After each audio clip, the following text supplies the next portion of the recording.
Director General, Chair of the Species Survival Commission, representatives from World Commission on Environmental Law, Commission on Environmental, Economic and Social Policy, Vice Chair of the World Commission on Protected Areas, senior government representatives from the Oceania region, Senior Director of IUCN, Regional Chair of the Commission on Ecosystem Management, Chairs of the Committee of IUCN from Australia and New Zealand,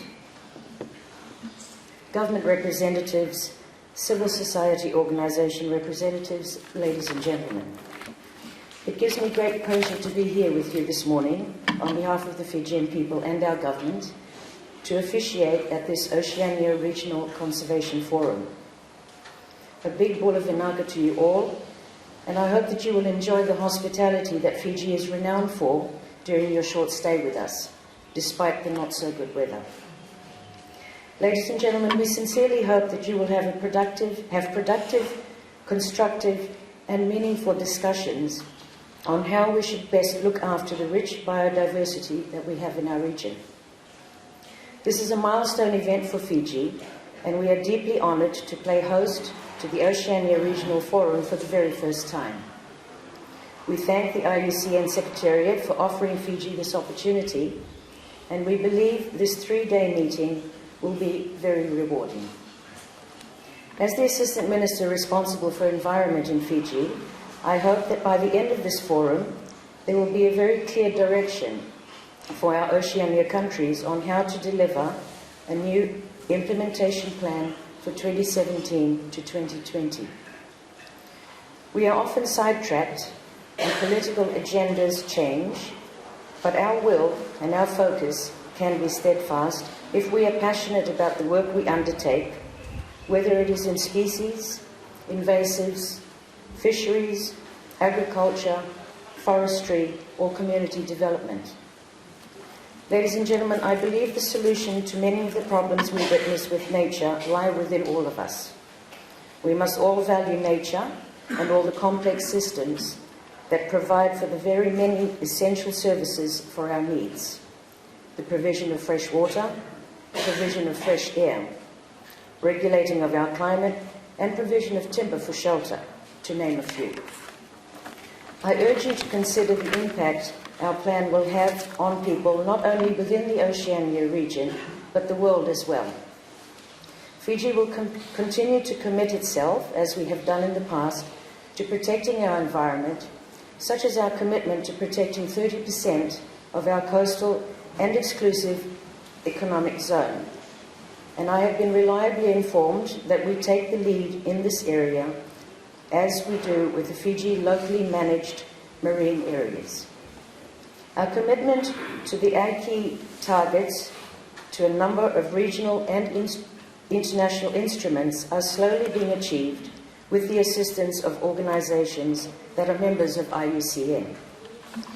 Ladies and gentlemen, the National Biodiversity and Action Plan is indicative of our serious commitment to meet our local and international commitments to the Convention on Biodiversity.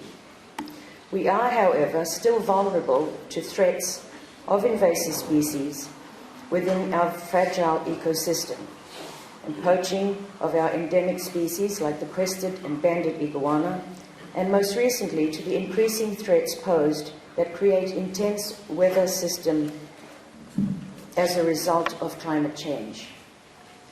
Ladies and gentlemen, we so often